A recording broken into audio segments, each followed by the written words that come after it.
Bio bio कौन पढ़ा रहे हैं हमको? भागीरथ सर। और फिजिक्स आशीष सर पढ़ा रहे हैं।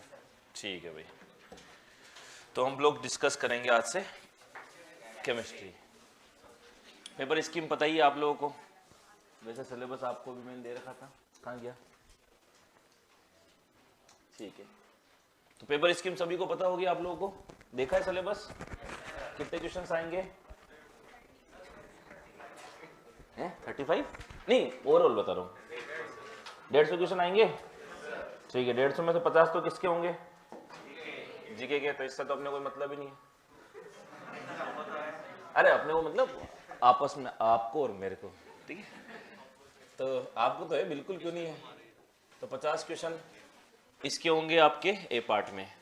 तो 100 नंबर के हो गए, मतलब एक क्वेश्चन कितने नंबर का हो गया? 2 नंबर का हो गया। Very good. तो देखो 50 क्वेश्चन तो इसके हैं और 100 क्वेश्चन आपको अपने सब्जेक्ट के मिलेंगे, फिजिक्स केमिस्ट्री बायोलॉजी के। ठीक है, 100 क्वेश्चन मतलब 200 नंबर के हो गए। तो टोटल हो गए अब आपके पास 150 क्वेश्चन और कितने नंबर हो गए? 300 नंबर। और कितने घंटे? 3 घंटे। 3 घंटे मतलब 180 मिनट। और 180 मिनट में आपको कितने क्वेश्चन करने? 150 मिनट। मतलब 1.5 मिनट के आसपास आपको एक क्वेश्चन को सोल्व करने का टाइम मिलेगा। ठीक है, ये तो हो गई ये बात। अब मेरे काम की तो बात ये है नहीं, आपके जीके वाली, अपने काम की बात है, अपनी केमिस्ट्री की। केमिस्ट्री का पार्ट हम लोग डिस्कस करेंगे। केमिस्ट्री में आपके 10 यूनिट है। ठीक है, बहुत ज़्यादा कोई हाई फाई चीज़ें नहीं आती, लेकिन आपको सब्जेक्ट की नॉलेज अच्छी होनी चाहिए। क्योंकि खासकर देखिए केमिस्ट्री के अंदर कुछ टॉपिक ऐसे हैं जो तो प्योर कॉन्सेप्चुअल है और कुछ ऐसे प्योर रटने वाले हैं। ऑर्गेनिक के अंदर तो ज़्यादातर रटने वाली चीज़ें, अगर आपको रिएक्शंस रटी हुई है तो आपसे होगी, और रिएक्शन नहीं रटी हुई तो नहीं होगी, सीधी सी बात है। तो आपको दोनों तरह का माइंडसेट रखना है कि जहां पर मैं समझाऊं कॉन्सेप्ट को, वहां कॉन्सेप्ट को समझना है, और जहां कहूँ इसको याद रखना है, उसको याद रखना पड़ेगा। ठीक है ना, दोनों तरह का माइंड आपके दिमाग के अंदर काम करना चाहिए। तो एक फर्स्ट यूनिट के अंदर तो हम लोग पीरियोडिक टेबल की बात करेंगे सारी।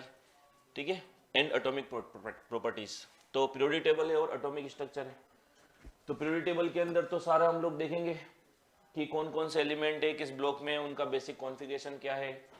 और एटॉमिक स्ट्रक्चर के अंदर अपन बाकी बातें पढ़ते हैं, electron, proton, neutron, model, quantum number, Pauli, Aufbau principle, Hund's principle, orbital, modern periodic table. ये हो गई परमाणु गुणधर्म में इनका परिवर्तन, इनकी आवर्तिता पढ़नी, पीरियोडिसिटी। तो ये सब तो पढ़ेंगे हम लोग किसके अंदर? ये सब पढ़ेंगे हम लोग, ये जूम नहीं होगी ना? नहीं होगी जूम।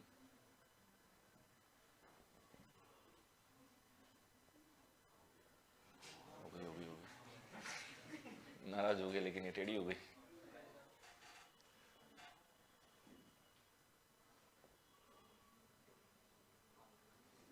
चलो, तो कुल मिला के आपको पहला जो चैप्टर है, पहले चैप्टर के अंदर आपको डिस्कस करना है एक तो पीरियोडिक टेबल प्लस कौन सा चैप्टर? Atomic structure. इस नाम से पढ़ा है आप लोगों ने? ठीक है, तो इसमें तो ये हो गई। सेकंड के अंदर आप लोग डिस्कस क्या करोगे? सेकंड के अंदर डिस्कस करोगे एस ब्लॉक और पी ब्लॉक एलिमेंट्स। ये सबसे ज्यादा रटने वाले पोर्शन होते हैं, पी ब्लॉक वाले।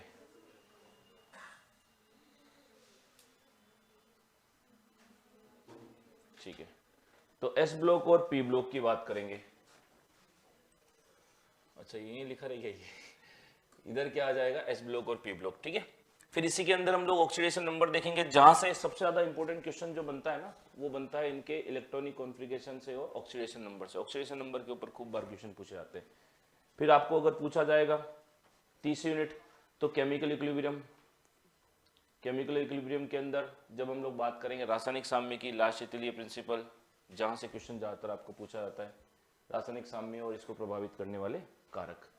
इसके अलावा नेक्स्ट 4th यूनिट है आयनिक साम्य, आयनिक इक्विलिब्रियम, अम्ल क्षार कॉन्सेप्ट, पीएच, बफर। बफर वाला इंपॉर्टेंट पोर्शन है जहां से क्वेश्चन पूछे जा रहे हैं। एसिड बेस टाइट्रेशन, ये सारी बातें। गैसेज स्टेट में लॉस के ऊपर क्वेश्चन पूछते हैं ज्यादातर, किसके ऊपर? ग्राफ पे। बॉयल्स का ग्राफ कैसा बन रहा है, पी और वी के बीच में संबंध कैसा है, या वी और टी के बीच में संबंध कैसा है, इस तरह के क्वेश्चंस पे पूछे जाते हैं। Kinetic theory of gases, liquid state के बारे में, सॉलिड स्टेट, सॉलिड स्टेट एक थोड़ा सा समझने वाला पोर्शन रहेगा जिसके अंदर आपको कुछ बातें पढ़नी है, जहां से आपको क्वेश्चन ज़्यादातर मिलते हैं कहाँ पर, इकाई कोशिका और उनके प्रकार, इनके ऊपर थोड़ा सा कैलकुलेटिव क्वेश्चन पूछा जाता है, न्यूमेरिकल पार्ट वाला, ठीक है। फिर सॉल्यूशन, सॉल्यूशन में हम जानते हैं कि एक क्वेश्चन मैक्सिमम जो एग्जाम में पूछा जाता है वो कंसंट्रेशन टर्म्स से, सांद्रता वाले से, नॉर्मलता निकलवाएगा, फॉर्मेलिटी निकालेगा, मोलरिटी निकलवाएगा, इस जगह से एक क्वेश्चन 100% पूछा जाता है, ठीक है। Type of solution, ideal non ideal ये पूछते हैं। अणुसंख्यक गुणधर्म पढ़े हैं आपने, 4 प्रकार के होते हैं जो, क्वथनांक में उन्नयन, एलिवेशन इन फ्रीजिंग पॉइंट जिसको आप बोलते हो, तो इस तरह के जो आप 4 तरह के पढ़ते हो वो सारी बातें हैं। फिर ये ऑर्गेनिक का पार्ट है आपके 2 यूनिट वाला, ठीक है।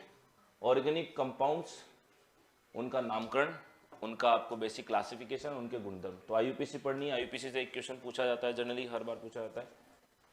टाइप ऑफ रिएक्शन, कौन कौन सी टाइप रिएक्शन होती है, सब्स्टिट्यूशन, एडिशन, एलिमिनेशन, रीअरेंजमेंट भी होती है अगर आपने पढ़ा हो तो, पर वो आपके नहीं दे रखी है अभी इसमें। Electrophile, nucleophile, inductive effect, resonance, यहाँ से क्वेश्चन आता ही आता है बहुत बार, ठीक है।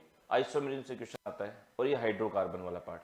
तो ये तो है आपका सिलेबस, ये आपके पास सबके पास होगा और आपको मिल जाएगा, इसमें आपको कोई भी दिमाग लगाने की जरूरत नहीं है, तो सब आपके पास है। अब हमको जो मेन बात पढ़नी है वो पढ़नी है कि ये कौन सी यूनिट आज हम लोग स्टार्ट करने वाले हैं, ठीक है। तो आज हम लोग स्टार्ट करेंगे सबसे पहले ऑर्गेनिक वाला पार्ट, क्योंकि वो पार्ट ऐसा है जो आपको बाद में समझ में नहीं आएगा। आ जाएगा क्या? आ जाएगा, बिल्कुल सारे पार्ट समझने हैं अपने को, ठीक। तो हम लोग सबसे पहले आज स्टार्ट ही करेंगे ऑर्गेनिक से, क्योंकि टफ वाला पोर्शन पहले ले लोगे तो बाद में आपको इजी वाला पोर्शन आराम से आ जाएगा, क्योंकि एटॉमिक स्ट्रक्चर, पीरियोडिक टेबल, ये इंटरेस्टिंग पार्ट है, ये आपसे आराम से समझ में आ जाते हैं। ऑर्गेनिक केमिस्ट्री में सबसे ज़्यादा दिक्कत आती है, तो हम लोग आज सबसे पहले स्टार्ट करेंगे कौन सा, ऑर्गेनिक केमिस्ट्री। आईयूपीसी नहीं, आईयूपीसी तो पहले तब स्टार्ट होगी ना जब आपको पहले ये पता पड़ेगा कि क्लासिफिकेशन क्या है, क्लासिफिकेशन पढ़ करके फिर हम लोग आईयूपीसी पे जाएंगे, ठीक है। तो सबसे पहले आप हेडिंग लगाओ क्या, ऑर्गेनिक केमिस्ट्री। और ऑर्गेनिक केमिस्ट्री की आपके है यूनिट कौन सी वाली, यूनिट नंबर 9। आवाज आ रही है पीछे तक? चलिए, तो ऑर्गेनिक केमिस्ट्री में सबसे पहला जो आप यूनिट पढ़ोगे इसमें नोमेनक्लेचर और इनकी जनरल प्रॉपर्टीज के बारे में पढ़ोगे। तो आप तो ओनली हेडिंग लगाओ organic chemistry.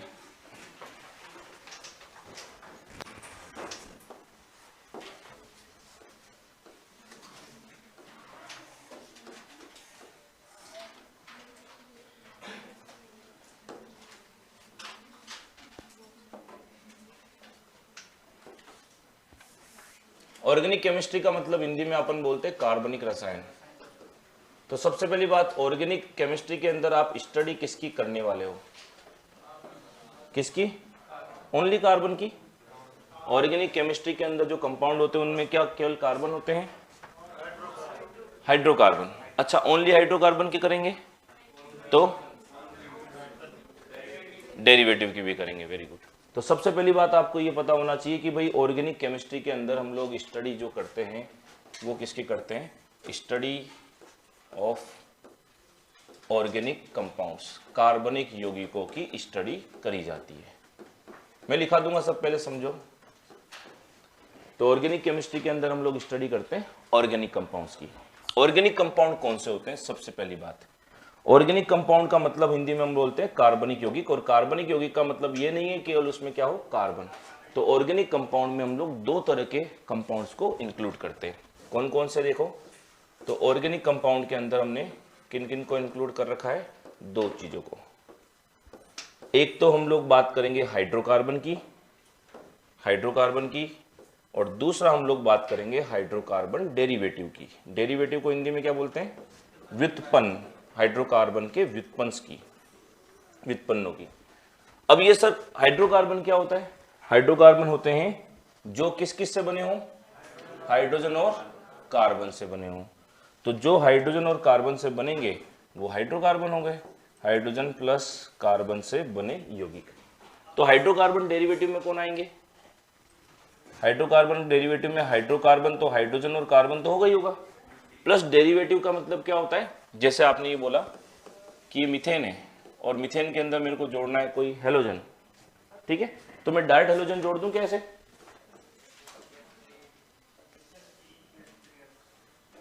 CH4X direct halogen जोड़ दूं? नहीं जोड़ सकते। क्यों नहीं जोड़ सकते? कार्बन की वैलेंसी गड़बड़ा जाएगी। कार्बन की वैलेंसी होती कितनी है? 4 होती है। कौन बता के गया था? केकुले ने बताया था। तो केकुले ने कार्बन की 4 वैलेंसी के बारे में बताया था। बहुत बार पूछते हैं कार्बन की टेट्रा वैलेंसी किसने बताई? केकुले ने बताई थी। तो भाई केकुले ने बताया था कि कार्बन की 4 वैलेंसी होती है तो ही वो स्टेबल बनेगा, अदरवाइज उसकी आपने कोई ऐसी स्ट्रक्चर बना ली जिसमें 5 वैलेंसी हो गई या 3 वैलेंसी हो गई, वो स्टेबल नहीं होगा। तो उन्होंने कहा कि भाई कैसे जोड़ा जाए? उसने कहा फिर आप एक काम करो कि ये जो हाइड्रोजन है, इस एक हाइड्रोजन को तो करो वहां से रिप्लेस और उस जगह जोड़ो क्या आप कोई दूसरा एलिमेंट। तो यही तो बनता है CH3X, ऐसे ही बनेगा। तो यहां से एक हाइड्रोजन हटा है और फिर कोई अलग नया या विषम परमाणु आया है, तो विषम परमाणु को बोलते हैं अपन हेटेरो एटम। तो कार्बन और हाइड्रोजन तो होगा ही होगा, साथ में क्या होगा? हेटेरो एटम होगा। किसके अंदर? डेरिवेटिव में। तो हेटेरो एटम का मतलब क्या होता है? विषम परमाणु, कि मतलब हाइड्रोजन, कार्बन और इसके अलावा कोई और भी अगर एलिमेंट नजर आएगा तो आप उसको कहोगे क्या है वो? हाइड्रोकार्बन का डेरिवेटिव। बात समझ में आ गई? तो जैसे अगर मैंने रेंडमली लिख दिया कि CH3OH हाइड्रोकार्बन में इंक्लूड करेंगे, हाइड्रोकार्बन डेरिवेटिव में? डेरिवेटिव में आ जाएगा कि हाइड्रोकार्बन का क्या बन गया? डेरिवेटिव बन गया। ठीक है। अगर मैंने बोल दिया CCl4 डेरिवेटिव है, तो जहां भी हाइड्रोकार्बन में कोई हाइड्रोजन हट करके, कोई एलिमेंट हट करके कोई दूसरा हेटेरो एटम आ जाए, विषम परमाणु आ जाए, तो उसको हम लोग हाइड्रोकार्बन डेरिवेटिव कहते हैं। कहानी समझ में आ गई? तो दोनों ही तरह के कंपाउंड्स को हम लोग इंक्लूड करते हैं किसके अंदर? ऑर्गेनिक कंपाउंड के अंदर। इतनी बात क्लियर? पहले इतना लिख ले, लिखो तो फिर।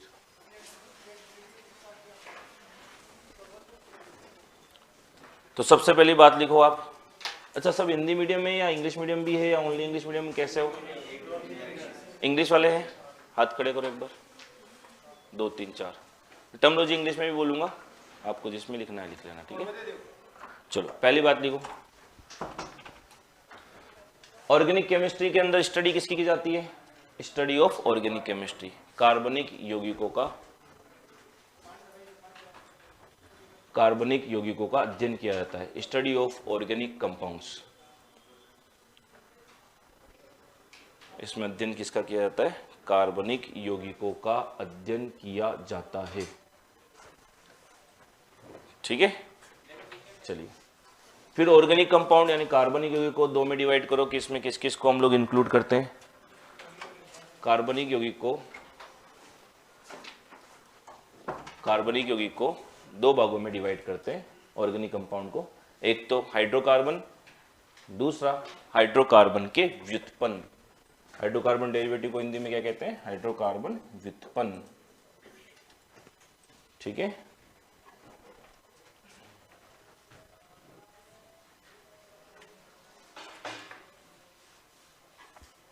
लिख दिया?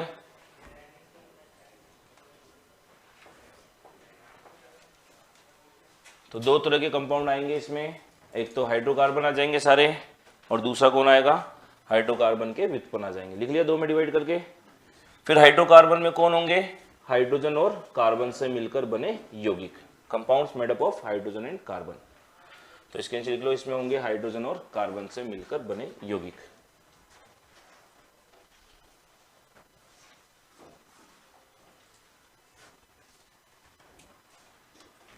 लिख लिया? दूसरा हाइड्रोकार्बन डेरिवेटिव में क्या आएंगे? हाइड्रोजन, कार्बन और हेटेरो एटम। तो लिखो इसमें आते हैं कौन कौन है? हाइड्रोजन, कार्बन और विषम परमाणु आते हैं। ये जो भी ऑनलाइन में बैठ के कमेंट कर रहे हैं वो कमेंट करना बंद करें और पढ़ाई पे ध्यान दें। एक जना लिख रहा है हिंदी में लिखा हो, एक जना कह रहा है इंग्लिश में लिखा हो, दोनों में लिखा रहा हूँ। कान खुले रखोगे, कमेंट कम करोगे तो आपको समझ में आएगी क्या लिख रहे हैं। मैं दोनों वर्ड्स बोल रहा हूँ, हिंदी इंग्लिश, जिसमें भी आपको लिखना है उसमें लिखो, पर कोशिश ये करो जो मैं बोर्ड पे समझा रहा हूँ पहले उस पर ध्यान पहले रखो। ठीक है, चलो। तो हाइड्रोजन हो गया, कार्बन हो गया और हेटेरो एटम आ जाएगा, विषम परमाणु हो जाएगा। इतनी बात क्लियर? ठीक है, हटाओ इसको। अब अगर हम लोग बात करें तो ये तो आपको समझ में आ गया ऑर्गेनिक कंपाउंड में किन किन को इंक्लूड किया जाता है। इन दोनों तरह के कंपाउंड्स को इंक्लूड किया जाता है। फिर हाइड्रोकार्बन के अंदर हम लोग कार्बन और हाइड्रोजन की ही बात करेंगे ऑर्गेनिक केमिस्ट्री के अंदर ज़्यादातर, क्योंकि सबसे ज़्यादा आपको यही पूछा जाता है। तो इससे पहले आप यहाँ पे जो हेट्रोएटम पढ़ोगे, ये हेट्रोएटम आपके ज़्यादातर जो 11th-12th में आपको मिलेंगे, वो हेट्रोएटम कौन कौन से हो सकते हैं? वो हेट्रोएटम हो सकते हैं नाइट्रोजन, ऑक्सीजन, फास्फोरस, सल्फर। ये हेट्रोएटम आपको ज़्यादातर मिलेंगे। हो तो बहुत सारे हो सकते हैं, पर आपको ज़्यादातर ये मिलेंगे। ठीक है, नाइट्रोजन, ऑक्सीजन, फास्फोरस, सल्फर लिख लो।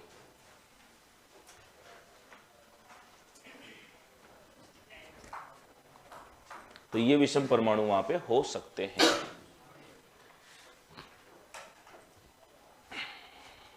लिख दिया? ठीक है। तो पहली बात जो आपको यहां से पढ़नी है वो ये पढ़नी है कि कार्बन और हाइड्रोजन की कुछ एक बेसिक बातें आपको पता होनी चाहिए। अब मुझे एक बात बता दो पहले कि कार्बन की कुछ बेसिक बातें कर लेते हैं हम लोग, और फिर हाइड्रोजन की करते हैं, फिर नोमेनक्लेचर पे चलेंगे जो आपके मेन टॉपिक है, क्योंकि नोमेनक्लेचर आप तब सीख पाओगे जब आपको ये बेसिक बातें पता हो। मैंने वहां पे आपको आईयूपीएसी का नोमेनक्लेचर दे दिया, ये ठीक है। मैंने कह दिया कि भाई यार ये जो है ये आपकी क्या है, मेन चेन है। मैंने आपको कह दिया कि भाई ये आपकी क्या है, मेन चेन है। अब बोला कि इसका नामकरण करो। अब आपको ये पता ही नहीं कि ये जो ग्रुप है इसका नाम क्या है। तो जब तक आपको ये कुछ बेसिक बातें नहीं पता होगी कि रेडिकल क्या है, मूलक क्या होते हैं, किन किन से मिलके बन रहे हैं, उनके नोमेनक्लेचर कैसे हैं, तब तक आप आईयूपीएसी नहीं कर पाओगे। तो पहले थोड़ा सा जो मैं बेसिक बता रहा हूँ उस पर ध्यान दो, ठीक है ना। पहले जाते ही पहले पहला चैप्टर खोल के मत पढ़ने लगो, वो चैप्टर अदरवाइज अगर आपको बेसिक क्लियर नहीं होगा तो वो चैप्टर केवल रटोगे आप, क्वेश्चन जैसे ही घुमाएगा आपको गलतियाँ होगी। तो पहले कुछ बातें पहले बेसिक बात कर लेते हैं, फिर हम लोग पहला टॉपिक जो आपका है वो स्टार्ट करते हैं, ठीक है। चलो मुझे फटाफट आंसर देना। कार्बन का सबसे पहले तो हम लोग जब इसको रिप्रेजेंट करते हैं तो आपको C612 की फॉर्म में आप लोग इसको लिखते हो। C612 की फॉर्म में लिखते हो तो ये 6 किसकी इंफॉर्मेशन दे रहा है आपको? ये होता है Z, और Z इंफॉर्मेशन देता है नंबर ऑफ प्रोटॉन की, ठीक है। Z का मतलब होता है परमाणु क्रमांक, एटॉमिक नंबर। तो किसी भी एलिमेंट के अंदर जो एटॉमिक नंबर होता है वो किसकी जानकारी देता है?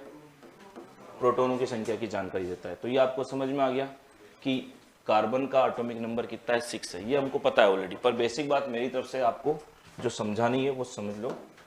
12 क्या है? ये 12 होता है ए का मतलब होता है एटॉमिक मास, परमाणु द्रव्यमान, परमाणु द्रव्यमान, इसी को कहा जाता है मास नंबर, द्रव्यमान संख्या, ठीक है। ये किसकी इंफॉर्मेशन देगा? तो ए इंफॉर्मेशन देता है आपको प्रोटॉन प्लस न्यूट्रॉन की। तो दो बातें यहां से समझ में आई जो कभी कभी पूछ लेते हैं कि किसी एटम के अंदर, किसी तत्व के अंदर उसका जो एटॉमिक नंबर होता है, परमाणु क्रमांक होता है, वो इंफॉर्मेशन देता है प्रोटॉन की संख्या की, और जो उसका द्रव्यमान संख्या होती है या जो उसका एटॉमिक नंबर होता है, परमाणु द्रव्यमान होता है, वो जानकारी देता है आपको प्रोटॉन और न्यूट्रॉन के योग की। इतनी बात क्लियर? ठीक है। फिर तीसरी बात, किसी भी, या इसी की बात कर लेते हैं हम लोग, कार्बन का अगर हम लोग कॉन्फ़िगरेशन विन्यास लिखते हैं तो कितना लिखते हैं? 1s2 2s2 2p2, ठीक है। तो इसमें मुझे बताओ कार्बन के बाह्यतम कोश में, आउटर मोस्ट शेल में कितने इलेक्ट्रॉन नजर आ रहे हैं? 2 या 4? 4। तो आउटर मोस्ट शेल इसका कौन सा है? ये है क्या, या ये पूरा है? ये पूरा है। तो इस पूरे का अगर आप लोग कॉन्फ़िगरेशन लिखेंगे तो इसके अंदर आप लोग देखेंगे कि इसके अंदर इलेक्ट्रॉन कितने हैं? 4 हैं। तो कार्बन के बाह्यतम कोश में 4 इलेक्ट्रॉन है, इसलिए इसकी वैलेंसी जो होती है, संयुक्ता, वो भी कितनी होती है? 4 होती है। और वैलेंसी 4 है तो जिसकी भी वैलेंसी 4 होती है तो वो इस तरह से जुड़ेगा, और वो स्ट्रक्चर कैसे बनाएगा? तो इसको बोलते हैं चतुष्फलकीय संरचना, टेट्राहेड्रल स्ट्रक्चर। टेट्राहेड्रल संरचना, चतुष्फल की संरचना बोली जाती है। और जब भी अगर किसी स्ट्रक्चर की टेट्राहेड्रल स्ट्रक्चर है तो वहां बॉन्ड एंगल, बंद कोण कितना बनेगा बताओ? तो बंद कोण बनेगा वहां 109 डिग्री 28 मिनट, 109 डिग्री 28 मिनट। ये बेसिक बात पता है हमें? इसको लिख लो एक बार फटाफट से। इसको तो ऐसे लिख लोगे ना, क्योंकि इसमें तो बहुत ज़्यादा कोई ऐसी चीज़ नहीं है जो कन्फ्यूजन क्रिएट करेगी आपको, सीधी सीधी बातें हैं।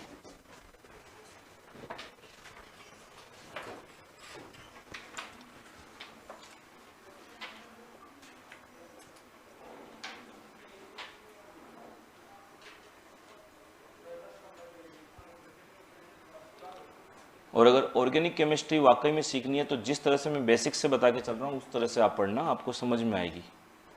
क्योंकि हो सकता है किसी की केमिस्ट्री बहुत वीक हो सकता है किसी की बहुत अच्छी हो, सबकी तो अच्छी होना ज़रूरी नहीं है। तो जिसको नहीं आता वो एक एक बात को समझते हुए चलें, जिसको आती है बहुत बढ़िया बात है।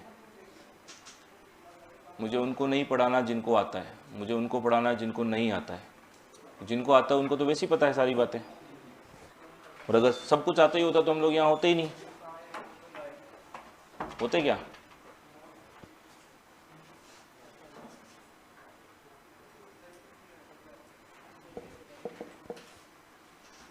संयोजकता को इंग्लिश में क्या लिखोगे? वैलेंसी।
क्लियर है यहाँ तक की बात?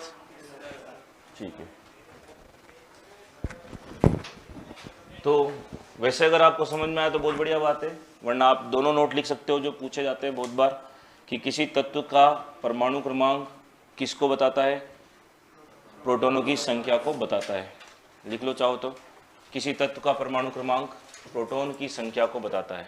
Atomic number gives information about number of protons. किसी तत्व का परमाणु क्रमांक प्रोटॉन की संख्या को बताता है।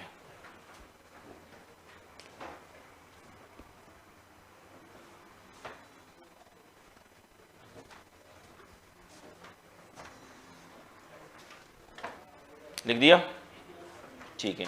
दूसरी बात, किसी तत्व का परमाणु द्रव्यमान किसको बताता है? प्रोटॉन और न्यूट्रॉन के योग को बताता है। तो लिखो एटॉमिक मास या परमाणु द्रव्यमान। परमाणु द्रव्यमान प्रोटॉन और न्यूट्रॉन के योग को बताता है। ठीक है, एटॉमिक मास किसको बताता है? सम ऑफ प्रोटॉन एंड न्यूट्रॉन।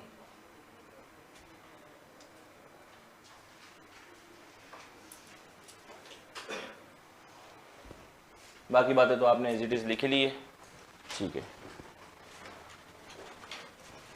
तो कार्बन के बाह्यतम कोश में 4 इलेक्ट्रॉन कैसे हैं? क्योंकि आउटर मोस्ट शेल जो देखा जाता है इससे दिखा जाता है 2s और 2p। ये क्या होते हैं? बाह्यतम कोश होते हैं, और 2 और 2 इलेक्ट्रॉन और 2 इलेक्ट्रॉन, टोटल 4 इलेक्ट्रॉन है जो बंध बनाने में भाग लेंगे। अब आपको ये पूछा जाए कि कार्बन की जो ये 4 वैलेंसी है, टेट्रा वैलेंसी है, ये किसने बताई थी? तो ये बताई थी किसने? केकुले ने। तो एक पॉइंट ये भी लिख लो, कार्बन की कार्बन एक चतुसंयोजी तत्व है। कार्बन एक चतुसंयोजी तत्व है, यानी carbon is a tetravalent element. Carbon एक चतुसंयोजी तत्व है, ऐसा बताया किसने? किसने बताया था? केकुले ने। ऐसा केकुले ने बताया।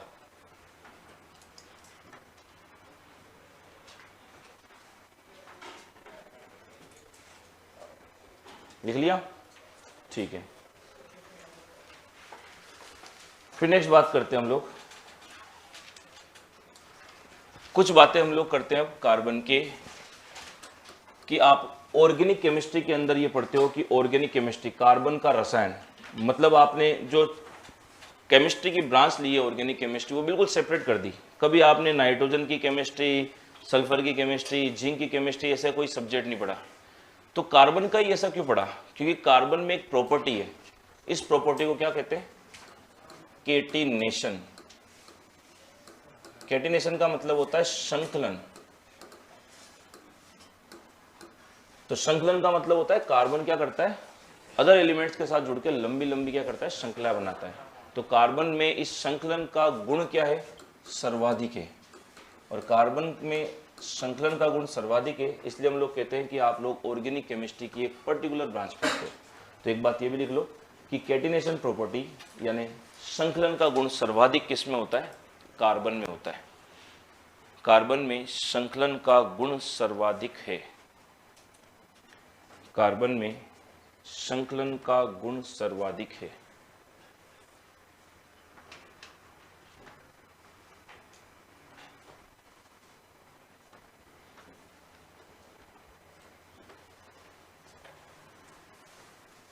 लिख दिया? ठीक है। तो कार्बन में बस आपको और कुछ याद नहीं रखना, क्योंकि कार्बन चैप्टर नहीं, कार्बन तो हमने बार बार यूज आएगा। और ऑर्गेनिक केमिस्ट्री में तो हाइड्रोकार्बन, एल्केन, एल्केन, एल्काइन में कार्बन और हाइड्रोजन की कहानी है सारी। तो ये कुछ बेसिक बातें आपको इसके बारे में पता होनी चाहिए।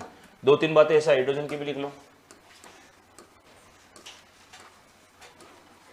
हाइड्रोजन,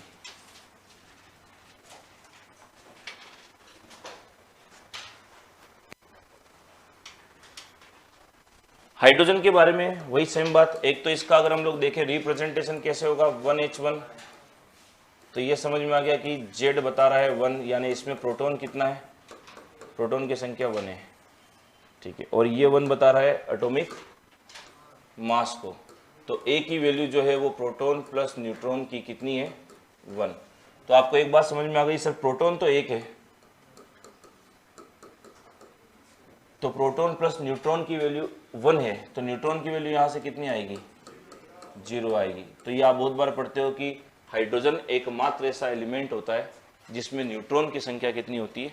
0 होती है। न्यूट्रॉन लेस एलिमेंट किसे कहा जाता है? हाइड्रोजन को कहा जाता है। तो ये बात लिख लो कि हाइड्रोजन के अंदर न्यूट्रॉन की संख्या 0 है, न्यूट्रॉन लेस एलिमेंट है, न्यूट्रॉन रहित तत्व है।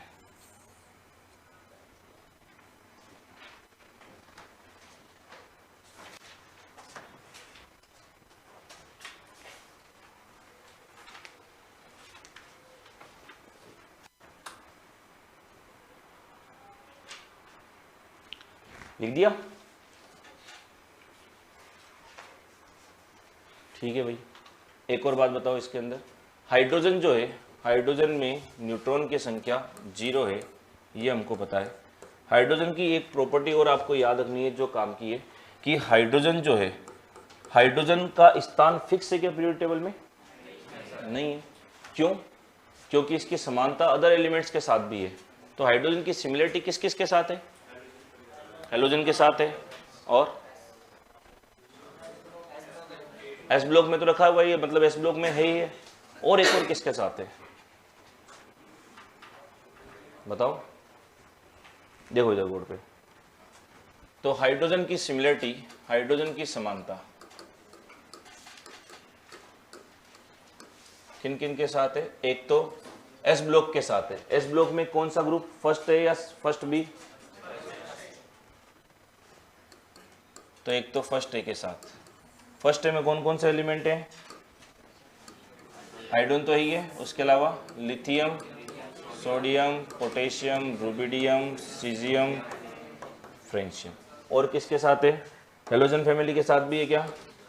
हेलोजन फैमिली का नंबर क्या है? फर्स्ट ए को मैं 1 नंबर ग्रुप बोल देता हूँ, ठीक है। इधर कौन सा नंबर ग्रुप है? 17 ग्रुप है क्या? 7th ए बोल सकते हैं क्या? कौन कौन से एलिमेंट हो गए? Fluorine, chlorine, bromine, iodine, एस्टेटीन। और किसके साथ है ये बताओ? जो ये बताएगा सबसे ज़्यादा इंटेलिजेंट है। बताओ कितने जने हैं? किसके साथ होगा? ये होगा कार्बन फैमिली के साथ। कार्बन फैमिली का नंबर कितना है? 14। 4th ए कार्बन, जर्मेनियम, टिन, लेड। ये सब कैसे याद करने अपन पीरियोडिक टेबल में पढ़ेंगे। तो इसका तो कारण पता है इसके साथ क्यों सिमिलरिटी है, क्यों है? क्योंकि आपको पता है सर इनके बाह्यतम कोश में कितने इलेक्ट्रॉन है? 1 इलेक्ट्रॉन है। इसके भी 1, इसके भी 1। सबके आउटर मोस्ट शेल में 1 इलेक्ट्रॉन है। और हाइड्रोजन के आउटर मोस्ट शेल में भी कितने होते हैं? 1 होते हैं। इसलिए तो इसका नाम बोला है फर्स्ट ए, जिनकी वैलेंसी कितनी है? 1 है। जिनके आउटर मोस्ट में नंबर ऑफ इलेक्ट्रॉन भी कितने हैं? 1 है। तो इसके साथ तो समानता हमको समझ में पता है, इसलिए जनरली हम लोग यहाँ रखते हैं। हेलोजन के साथ कैसे सिमिलरिटी? हेलोजन का नंबर जैसे इसका ले लिया अपन ने, कितना नंबर है? 7 है या 9 है? तो आउटर मोस्ट में इलेक्ट्रॉन कितने आए हैं? क्लोरीन के आउटर मोस्ट में 4 कैसे आ गए भाई? 1s2, 2s2, 2p5। अब बताओ बाह्यतम कोश में कितने? 5 या 7? 7 है। पहले तो मुझे ईमानदारी से बताओ बाह्यतम कोश देखना भी आता है कि नहीं आता? बाह्यतम कोश का मतलब क्या होता है? जो अंतिम कोश हो, जो सबसे बाहर लिखा हो, वो जिसमें सबसे बढ़िया तरीका बताता हूँ, कभी भी कंफ्यूजन हो जाए तो सबसे बेस्ट तरीका ये होता है कि ये देखा एक्चुअली जाता है बाह्यतम कोश। एक बच्चा भी पूछा था सर हमको समझ नहीं आया कि 4 इलेक्ट्रॉन क्यों होते हैं। अपने को तो रटे हुए हैं वैसे, कार्बन के बाह्यतम कोश में 4, इसके बाह्यतम कोश में 7। वो 7 क्यों होता है? बाह्यतम कोश का मतलब मैक्सिमम बच्चे ये समझते हैं कि बाह्यतम कोश जो सबसे बाहर लिखा हुआ है, आउटर मोस्ट शेल वो जो सबसे आउटर मोस्ट साइड लिखा हुआ है। ऐसा नहीं होता है। आउटर मोस्ट शेल देखा जाता है क्वांटम नंबर से। क्वांटम नंबर पढ़ी आपने? पढ़ाऊंगा मैं आपके सिलेबस में। उसमें भी पहली क्वांटम नंबर पढ़ते हो आप। कौन सी पढ़ते हो? n, मुख्य क्वांटम संख्या, प्रिंसिपल क्वांटम नंबर। तो प्रिंसिपल क्वांटम नंबर जो n होता है वो होती है मुख्य क्वांटम संख्या, जो किसकी जानकारी देती है? हाँ, वो जानकारी देती है आपको शेल की, कोश की, कि कितने कोश हैं। ठीक है। तो इसमें शेल कौन से लिखे हुए होते हैं? यही तो होते हैं, first shell, second shell, second shell. तो जो n की जो मैक्सिमम वैल्यू होगी, n की जो मैक्सिमम वैल्यू होगी वो आपका होगा आउटर मोस्ट शेल। समझ आ गई क्या बात? बाह्यतम कोश। तो n की मैक्सिमम वैल्यू भी कितनी है? 1 2 2 2 है। तो 2 2 वाले जितने भी नजर आएंगे आपको वो सब आउटर मोस्ट शेल में काउंट किए जाएंगे। समझ आ गई बात? ठीक है। तो ये 2 वाला पूरा आउटर मोस्ट शेल है और ये इसके अंदर क्या है? इलेक्ट्रॉन। तो आउटर मोस्ट में कितने इलेक्ट्रॉन आ गए? 7। तो फ्लोरीन के आउटर मोस्ट में आ गए भाई 7 इलेक्ट्रॉन। 7 इलेक्ट्रॉन। अब जब आप इसकी बात करोगे, इसके कॉन्फ़िगरेशन की, आपको पता है कोई भी एलिमेंट स्टेबल है या नहीं है, ये कैसे चेक करते हैं? ऑक्टेट से। आउटर मोस्ट शेल के अंदर बाह्यतम कोश पूरा भरा हुआ है या नहीं है, या उसका अष्टक पूरा है या नहीं है। इससे ही आप देखते हो कि किसी का ऑक्टेट या अष्टक पूरा है या बाह्यतम कोश पूरा भरा है, दैट मीन्स वो स्टेबल है। तो इसके आउटर मोस्ट में कितने नजर आ रहे हैं? 7 नजर आ रहे हैं। जबकि होना कितना चाहिए स्टेबल होने के लिए? 8 होने चाहिए। कितने इलेक्ट्रॉन की कमी है? तो फ्लोरीन को स्टेबल होने के लिए जस्ट 1 इलेक्ट्रॉन की आवश्यकता है। ठीक है। सेम चीज क्लोरीन के साथ होगा, सेम इसके साथ, सेम इसके साथ। तो हेलोजन फैमिली के जितने भी एलिमेंट है उनको स्टेबलाइज होने के लिए 1 इलेक्ट्रॉन की रिक्वायरमेंट होती है। अब हाइड्रोजन की बात करते हैं। हाइड्रोजन का नंबर कितना लिखते हो?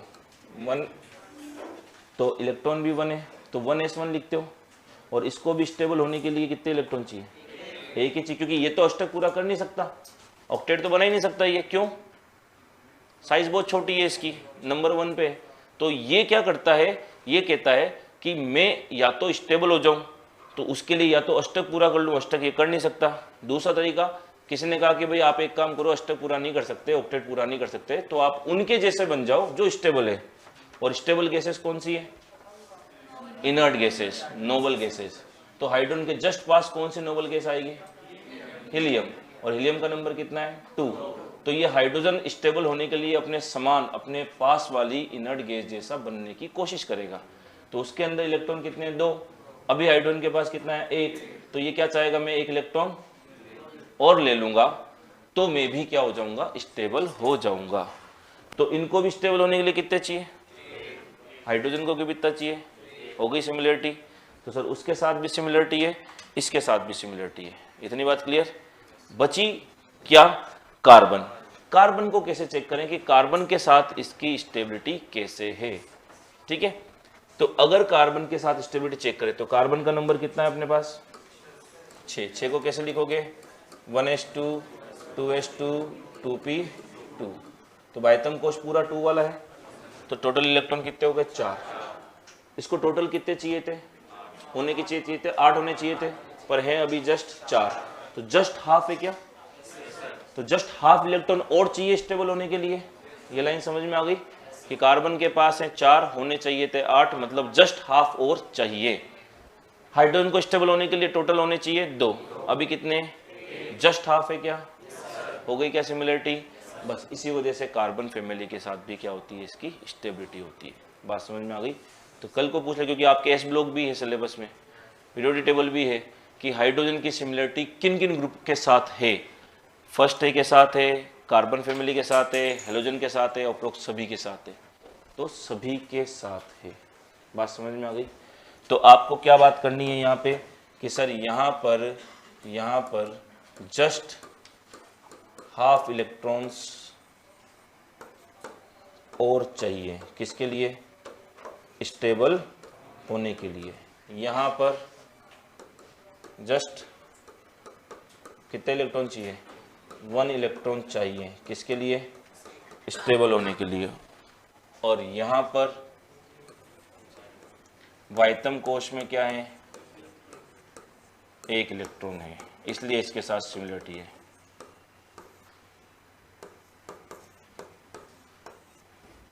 कहानी समझ में आ गई? तो पहले तो आप ये लिख लो भाई, हाइड्रोजन की सिमिलरिटी इन तीनों ग्रुप्स के साथ होती है। फिर मैं लैंग्वेज दिखा देता हूँ।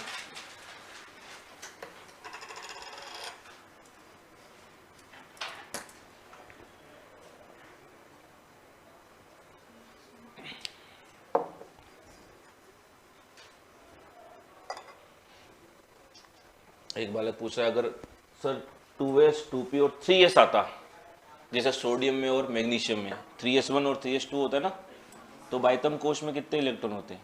किस वाले को काउंट करते? 3s को काउंट करते हैं।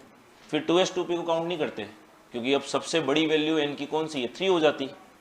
आगे बात समझ में? तो आउटर मोस्ट हमेशा आपको इस तरह से देखना है।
लिख लिया क्या?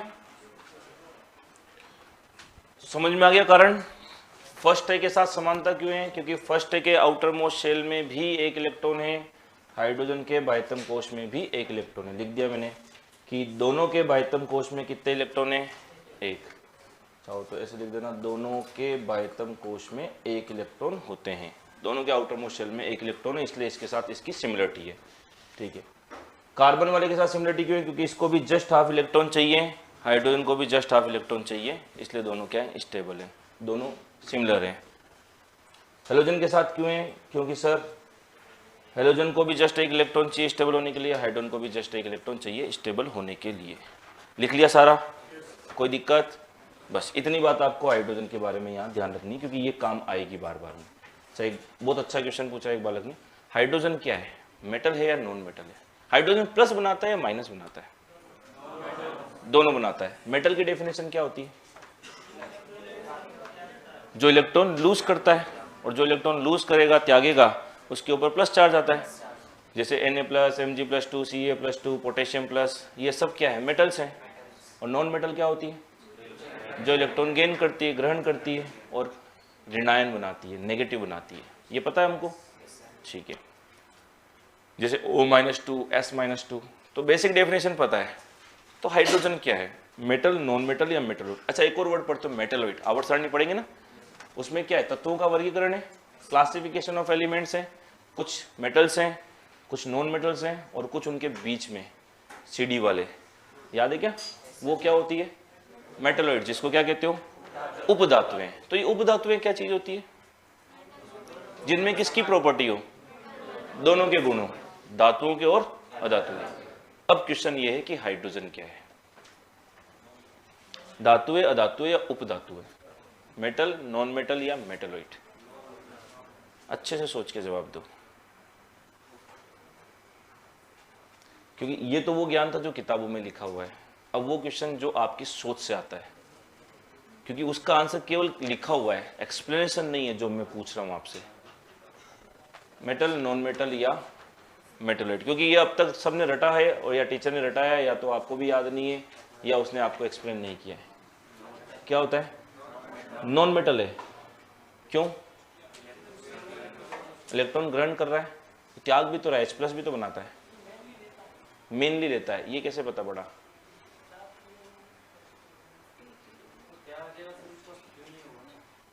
Very good. अगर हाइड्रोजन एक इलेक्ट्रॉन है, हाइड्रोजन के पास एक इलेक्ट्रॉन है, लूज करेगा तो कितने रह जाएंगे? 0। स्टेबिलिटी आई क्या? अगर वो लेगा तो कितने हो जाएंगे? स्टेबिलिटी आई क्या? क्योंकि वो किसके जैसा बन गया? हीलियम के जैसा बन गया। और हर एलिमेंट क्या होना चाहता है? स्टेबल होना चाहता है। केमिस्ट्री पूरी चलेगी किस पे? स्टेबिलिटी पे। पढ़ते हो ना आप, रिएक्शन की होती, केमिकल बॉन्डिंग जब चैप्टर पढ़ते हो तो स्टार्टिंग यही होती, केमिकल बॉन्ड। बॉन्ड क्यों बनाए जाते हैं? टू गेन स्टेबिलिटी, स्थायित्व प्राप्ति के लिए। तो यहाँ सारा काम स्टेबिलिटी के लिए होगा। तो हाइड्रोजन के पास ऑप्शन है कि भाई लूज भी कर दे, गेन भी कर दे, लेकिन स्टेबिलिटी उसको किससे मिली है? गेन करके। तो मेन प्रॉपर्टी इसकी होगी गेन करने की, और गेन करने की मतलब नॉन मेटल की। तो लिख लेना, हाइड्रोजन क्या है? नॉन मेटल है, मेटेलॉइड नहीं है। ठीक है, भले काम दोनों कर रहा है, पर बोलना आपको क्या है? नॉन मेटल है, अधातु है। हाइड्रोजन एक क्या है? अरे बोलो, नॉन मेटल, अधातु है, क्योंकि ये क्या करता है? इलेक्ट्रॉन गेन करके स्टेबल होता है, इलेक्ट्रॉन ग्रहण करके स्थायी होता है। ठीक है भाई, अब आपको सारी चीजें क्लियर हो जाएगी आराम से कि सर ऑक्सीजन का नंबर ले हम लोग, तो ऑक्सीजन का नंबर कितना है? 8। 8 को कैसे लिखेंगे? 2 और 6, आउटर मोस्ट में 6 नजर आएंगे। तो ये स्टेबल कैसे होगा? 2 लेके, और लेके जो स्टेबल होगा वो नॉन मेटल है। कहानी समझ में आ गई? सोडियम का नंबर है 11, 11 को लिखेंगे 2, 8, 1, 2, 8, 1 लिखते हो, तो अभी एक लूज करके ये स्टेबल होगा, तो ये मेटल की तरह काम करेगा। समझ आ गई? बिल्कुल ठीक है। अब स्टार्ट करते हैं हमारे जो नोमेनक्लेचर वाला पार्ट है। पर नोमेनक्लेचर हमको करना है किसका? कार्बन चेन का, है ना। कार्बन पे जो ग्रुप लगे हुए हैं उससे कौन सा कंपाउंड बन रहा है उसका। तो पहले कार्बन चेन के लिए हम कुछ बेसिक बातें करेंगे कि कार्बन चेन एल्केन की हो सकती है, एल्किन की हो सकती है, एल्काइन की हो सकती है। किसकी हो सकती है? किसी की भी हो सकती है। अब ये तीनों क्या है? ये हाइड्रोकार्बन है, और हाइड्रोकार्बन किस में आते हैं, तो पहले थोड़ा सा पढ़ोगे आप क्लासिफिकेशन कि इनको रखा कहाँ गया है, सेचुरेटेड क्या होते हैं, अनसेचुरेटेड क्या होते हैं, साइक्लिक क्या होते हैं, एसाइक्लिक क्या होते हैं। अपने को एनसीईआरटी को कवर करते हुए चलना है, ठीक है ना। आप ऐसा नहीं कि सर नामकरण लिखा हुआ है, पहला टॉपिक आईयूपीसी पढ़ा दो। आईयूपीसी तब समझ में आएगी जब ये चीजें समझ आएगी। तो एनसीईआरटी की आपको एक एक लाइन समझनी है, जो मैं समझा रहा हूँ। स्किप एक पॉइंट भी मत करना, ठीक है। बच्चा बहुत बार क्या ज्यादा ओवर स्मार्ट हो जाता है कि सर टॉपिक में तो कार्बन का नामकरण दे रखा है, आईयूपीसी दे रखी है, आप ये पढ़ा रहे हो। तो ये पढ़ोगे, उसी से वो चीज आएगी, ठीक है ना। और आईयूपीसी ऐसी चीज है जहां से क्वेश्चन आता ही आता है, तो एक एक बात को ढंग से समझना। तो सबसे पहले आप क्लासिफिकेशन ऑफ कंपाउंड देखोगे कि ऑर्गेनिक कंपाउंड का जो क्लासिफिकेशन किया है वो किस में किया है। देखो इधर बोर्ड पे, उसके बाद लिखना क्लासिफिकेशन, वर्गीकरण। किसका क्लासिफिकेशन करना है आपको, क्लासिफिकेशन ऑफ ऑर्गेनिक कंपाउंड्स। तो एनसीईआरटी की तो एक सिंगल लाइन आपको नहीं छोड़नी है, मैं एक एक लाइन बता रहा हूं जो जो ध्यान रखनी है। देखो क्या क्या।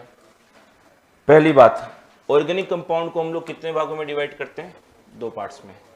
कौन कौन से, कि सर कार्बन है तो कार्बन आपस में सर ऐसे भी जुड़ सकते हैं और कार्बन आपस में ऐसे भी जुड़ सकते हैं। क्या डिफरेंस है कि सर इसमें तो पहला कार्बन और लास्ट कार्बन आपस में जुड़ा हुआ नहीं है, यानी ये एसाइक्लिक है, कोई साइकिल नहीं है। इसमें पहला और लास्ट कार्बन एक दूसरे से जुड़ा हुआ है, मतलब ये क्या है, साइक्लिक है, चक्रीय है। तो दो तरह के हो सकते हैं, एक तो अचक्रीय एसाइक्लिक, और दूसरा क्या हो गया, साइक्लिक चक्रीय,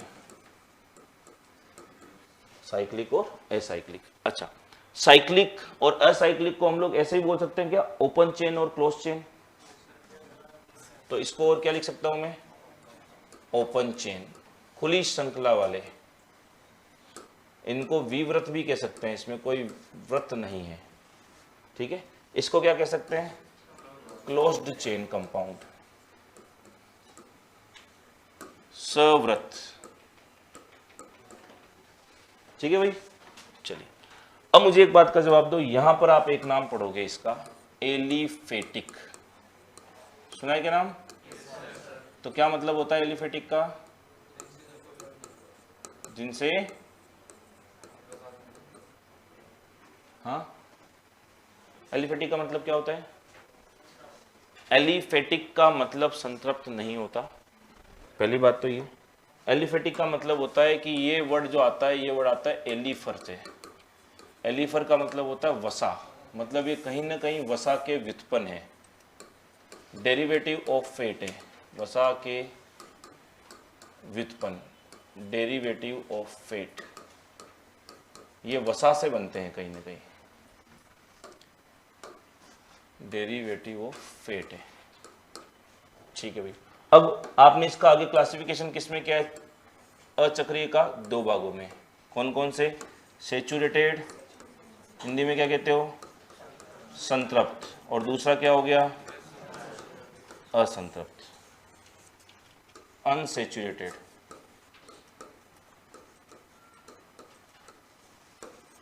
असंतृप्त।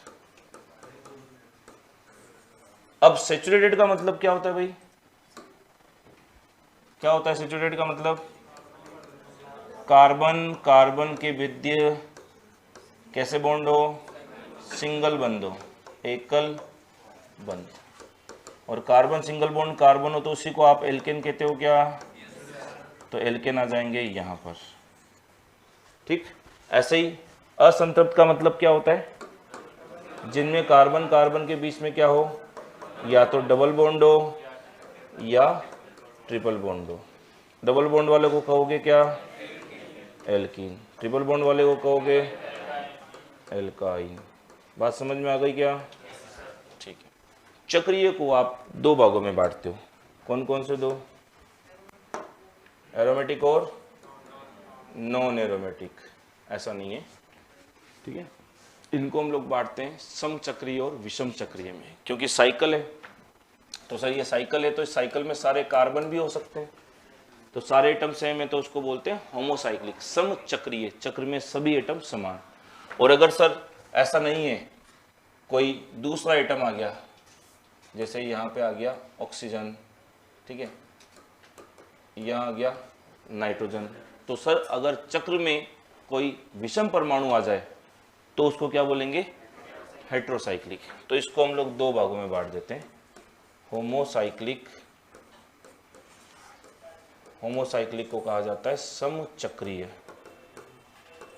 समचक्रीय, और दूसरे को क्या बोलेंगे भाई,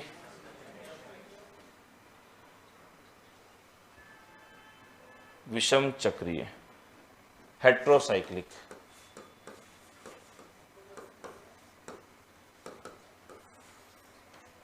विषम चक्रीय।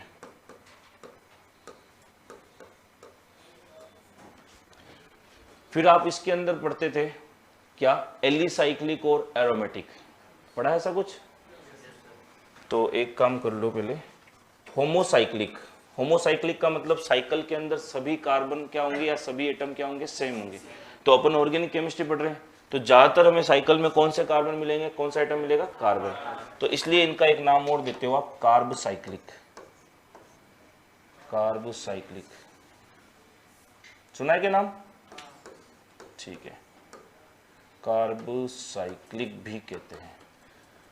अब इसके बाद लिख लेंगे, पहले इतना लिख लोगे।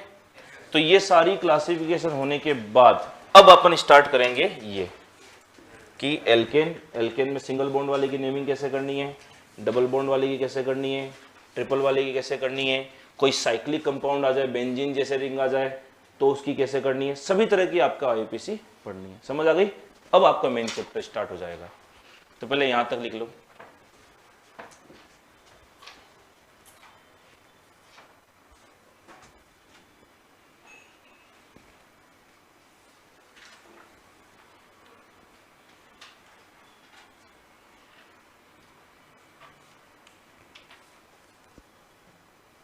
इसको लिख लो फटाफट से।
कौन नालायक है जो कह रहा है हिंदी में लिखो? हिंदी में नहीं लिखा हुआ है क्या? कौन सा वर्ड हिंदी में नहीं लिखा हुआ है? कुछ तो बिल्कुल नालायक ही होते हैं एक नंबर के, इनको कोई मतलब नहीं केवल कमेंट करना, हिंदी में लिखो। कोई वर्ड ऐसा है क्या जो हिंदी इंग्लिश समझ नहीं आ रही? इसमें हिंदी में भी लिख दिया, इंग्लिश में भी लिख दिया, बोल के भी समझा दिया, लिख के भी समझा दिया। हिंदी इंग्लिश में फंसे रह जाओगे तुम लोग जिंदगी भर। केमिस्ट्री तो बाद में पढ़ते रहना।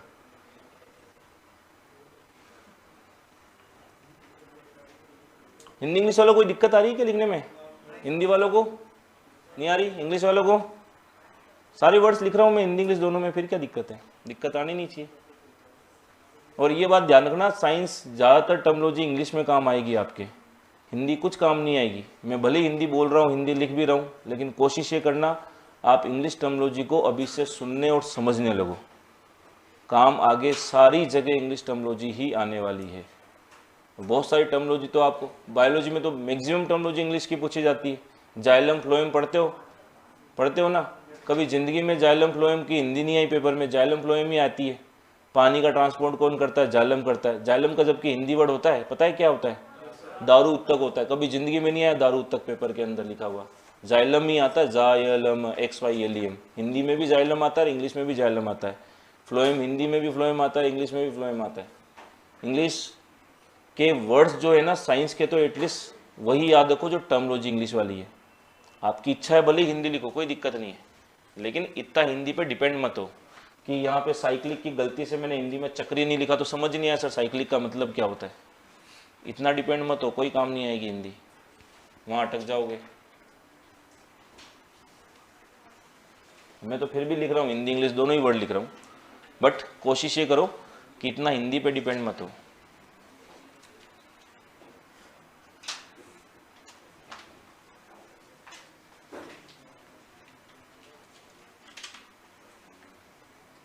अब इनका मतलब है कि सर आप केवल बोर्ड पे केवल हिंदी वर्ड्स ही लिखो, इंग्लिश वर्ड ही मत लिखो। एक जने ने बहुत खतरनाक बात बोली, सर आप इंग्लिश वर्ड लिखते हो ना तो हम कंफ्यूज हो जाते हैं। क्या तो हिंदी देखना इसमें क्या कंफ्यूजन हो रहा है इसमें? और तुम साइंस वाले होकर के ऐसी बातें करोगे तो फिर तो तुम में और आर्ट्स वालों में कोई डिफरेंस नहीं। फिर तो वो ज़्यादा बढ़िया विचार है कि कम से कम उन्होंने ज़िंदगी में मौज तो की है, तुमने न तो पढ़ाई की है न कुछ मौज की है। उन्होंने कम से कम मौज तो की, पढ़ाई नहीं की तो कोई दिक्कत नहीं। चलो लिख लिया ये, ठीक है। तो ये जो होमोसाइक्लिक और हेट्रोसाइक्लिक होता है ना, यहाँ पर आकर के हम लोग यहाँ से कुछ बातें समझते हैं। तो इसको मैं समझाता हूँ अभी। पहले कुछ बातें आपको यहाँ से समझनी है, सेचुरेटेड और अनसेचुरेटेड का मतलब क्या होता है, ठीक है। तो क्या मतलब होता है सेचुरेटेड अनसेचुरेटेड का?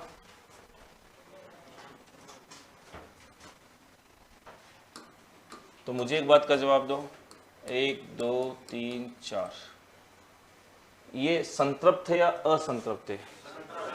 संतृप्त है।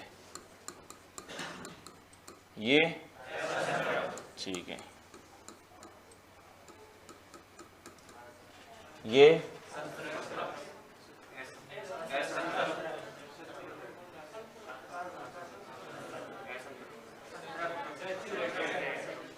अरे संतृप्त है ना कि असंतृप्त है? सेचुरेटेड है। अब आपके दिमाग में सही ट्रिपल बॉन्ड आ गया। ट्रिपल बॉन्ड, डबल बॉन्ड, ये सब देखने हैं आपको किसमें?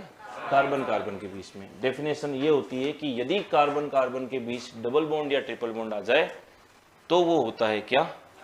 असंतृप्त। ठीक है, हम लोग बस इसी जगह छोटी छोटी गलतियां करेंगे। वहां पे आपको पूछ लिया जाए कि ये सेचुरेटेड है अनसेचुरेटेड है, तो ये भी संतृप्त है। समझ में आ गई क्या बात? संतृप्त असंतृप्त पहचान लोगे? ठीक है, तो भूल जाओगे तो एक लाइन लिखो फटाफट से, एडिंग लगाओ एक। तो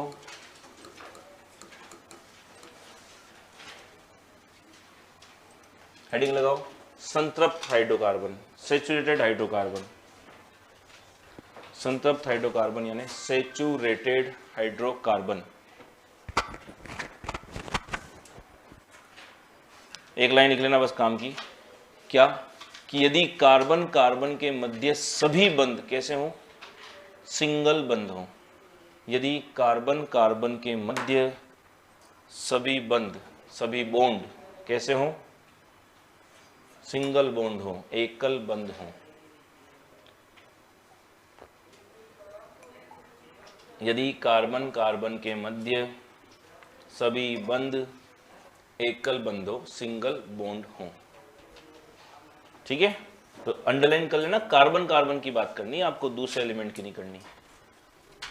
तो ये लिख लो भाई 2-3 एग्जाम्पल ताकि आपको ये ध्यान रहे। फिर अपन आईयूपीएसी स्टार्ट करते हैं।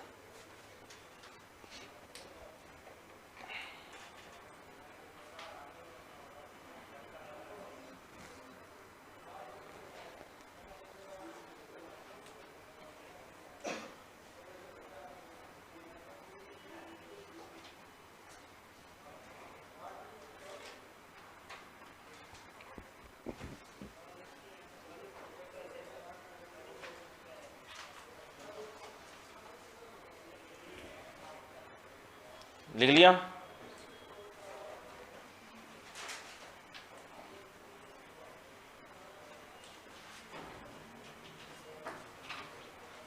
दूसरी बात लिखो, असंतृप्त, अनसेचुरेटेड, अनसेचुरेटेड असंतृप्त हाइड्रोकार्बन। असंतृप्त हाइड्रोकार्बन।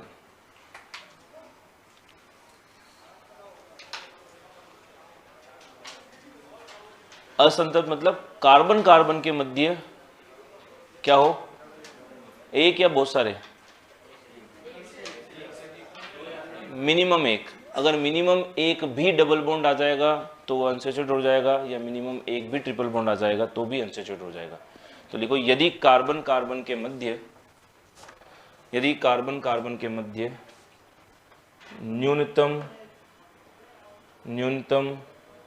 एक द्विबंध या त्रिबंध हो, डबल बॉन्ड या ट्रिपल बॉन्ड हो, कार्बन कार्बन के मध्य न्यूनतम एक द्विबंध या त्रिबंध हो। लिख लिया? ठीक है। एग्जाम्पल हम लोग क्या लिख सकते हैं, बहुत सारे लिख सकते हैं। ये लिख लेते हैं, ये लिखा हुआ है डबल बॉन्ड, ट्रिपल बॉन्ड। अच्छा ये बताओ कि सिंगल बॉन्ड वाला है तो ये क्या है, एल्केन है क्या? एल्केन है। ये तो एल्कीन है, पर ये असंतृप्त है, ये तो इसकी बात अभी हम यहाँ कर ही नहीं रहे। ये भी एल्केन है, ये भी कैसा है, एल्केन है। ये कैसा है, एल्कीन है। ये कैसा है, एल्काइन है। तो फिर ये क्या है, ये है तो अनसैचुरेटेड ही, असंतृप्त तो है। चलो तो असंतृप्त है, ये भी अनसैचुरेटेड है। इसका नाम क्या होता है?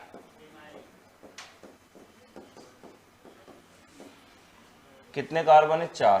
तो एल्क 4 के लिए, कार्बन के लिए वर्ड यूज करते हैं एल्क, तो 4 कार्बन के लिए तो ब्यूट हो जाएगा। तो जब भी एक से ज्यादा बार कोई मल्टीपल बॉन्ड रिपीट हो, एक से ज्यादा बार बहुबंध रिपीट हो, यानी 2 डबल बॉन्ड आ जाए या 3 डबल बॉन्ड आ जाए, तो आप लोग क्या करते हो, लगाते हो ए। ठीक है, तो नाम हो गया एल्का। और कितने डबल बॉन्ड है, 2 के लिए डाई, और डबल बॉन्ड के पीछे लगता है इन, नाम बन गया एल्का डाई इन। तो ये भी अनसैचुरेटेड है। इसकी भी नेमिंग पढ़ोगे आप आईयूपीएसी की, ठीक है ना। और एक सबसे खतरनाक आईयूपीएसी नेमिंग जो पढ़ोगे, जो बहुत बार रिपीट हो रही है, वो ये 1 2 3 4, एक तरफ डबल बॉन्ड और एक तरफ ट्रिपल बॉन्ड। पढ़ा होगा आपने, बहुत फेमस क्वेश्चन बनता है, क्योंकि हम लोग ये कंफ्यूज हो जाते हैं कि पहले इन आएगा या आइन आएगा वहां पे लिखने में। तो ये बहुत बार पेपर्स में आता है। तो ये क्या है, सैचुरेटेड है, अनसैचुरेटेड है? तो ये तो पता है असंतृप्त है, कोई दिक्कत नहीं। बोलते क्या है इसको, वही एल्क। अब एल्क का वर्ड यूज करेंगे क्या, ए यूज करेंगे क्या? नहीं करेंगे। ए कब यूज करना है, डबल बॉन्ड नहीं, सेम टाइप के बॉन्ड्स रिपीट हो, या तो 2 बार डबल बॉन्ड रिपीट हो या ट्रिपल बॉन्ड। एक डबल और ट्रिपल में रिपीट कहां हो रहा है, ये डबल बॉन्ड है, वो ट्रिपल बॉन्ड है। तो सेम टाइप के जब रिपीट होते हैं तब ए लगाया जाता है, एल्का डाई। तो ये ब्यूटाडाइन हो गया, पूरा नाम बोलते तो ब्यूटा 1,3 डाइन बोलते थे आईयूपीएसी नाम। पढ़े ना सब कुछ, सब पढ़ेंगे अपन, टेंशन मत लो, ठीक है। तो एल्क, एल्का तो आएगा नहीं, एल्क। डबल बॉन्ड के लिए आता है इन, ठीक है, इन। और ट्रिपल बॉन्ड के लिए आता है आइन। पर ध्यान रखना, आईयूपीएसी रूल पढ़ाऊंगा जब आपको, कि अगर ये क्या है, वोवेल है क्या, है ना, ए ई आई ओ यू, उसके बाद वाई आ जाए तो इसको आप क्या कर देते हो, ड्रॉप कर देते हो। ये आईयूपीएसी की रूल है, जब अपन नेमिंग लिखेंगे तब आपको काम आएगी। तो इसको क्या बोलेंगे, एल्कीनाइन। इन सब की अपने को पढ़नी है अब आगे आईयूपीएसी। तो ये सब अनसैचुरेटेड में आ जाएंगे क्या, ठीक है, लिख लो। तो इसको बोलते हैं एल्कीनाइन।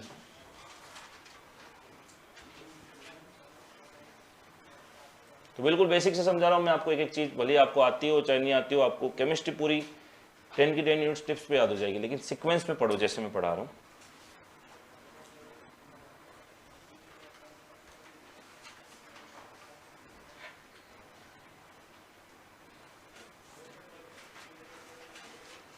लिख लिया? ठीक है, हटाओ इसको, लिख लो एक बार।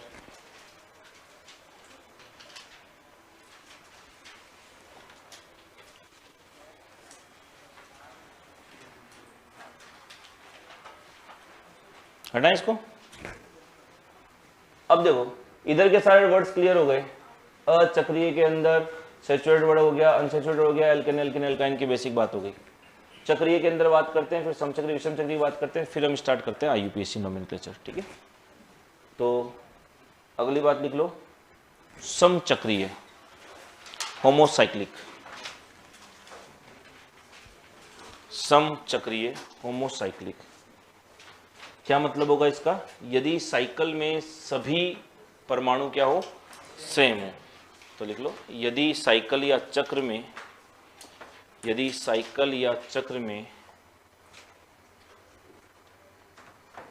सभी परमाणु यानी सभी एटम समान हो,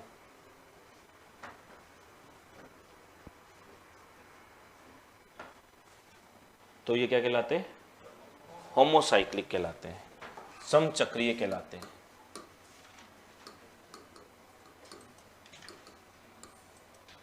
ठीक है,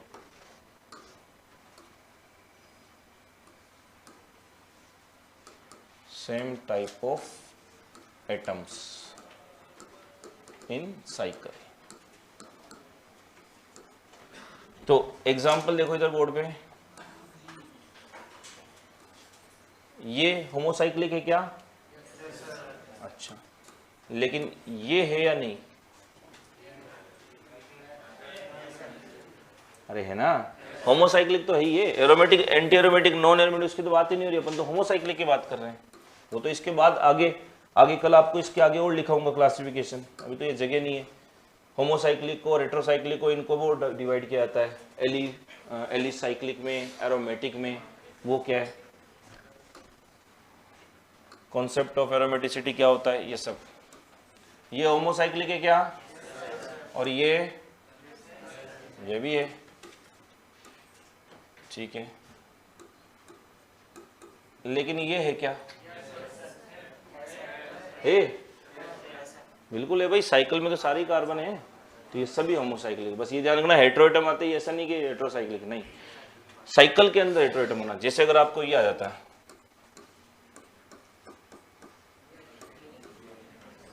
ये होमोसाइक्लिक नहीं है, क्योंकि साइकिल के अंदर हेटेरोएटम आ चुका है। बात समझ में आ गई? इसको क्या बोलते थे? पिरोल। Very good. पिरिडिन नहीं है, ये पिरोल है। पिरिडिन कौन सा होता है? ये होता है। ये क्या होता है? पिरिडिन। ये है क्या होमोसाइक्लिक? ये भी नहीं है। तो होमोसाइक्लिक का मतलब साइकिल में सेम एटम होने चाहिए। ठीक है, लिख लो ये एग्जांपल्स।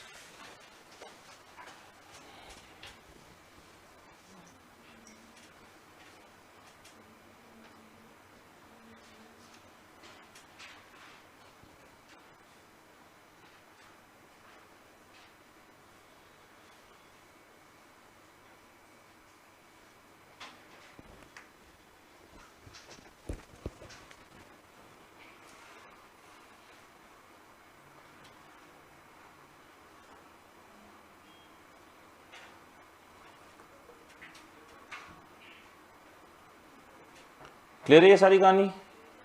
ठीक है, तो ये थी आज के बेसिक इंट्रोडक्शन के बारे में बात, जो आपके काम आएगी अब आगे के जो चैप्टर्स पढ़ेंगे उसमें।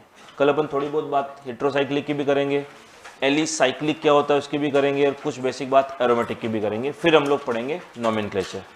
ठीक है, कोई डाउट है आज के में? समझ आ रहा है सही से? लिखने में कोई दिक्कत?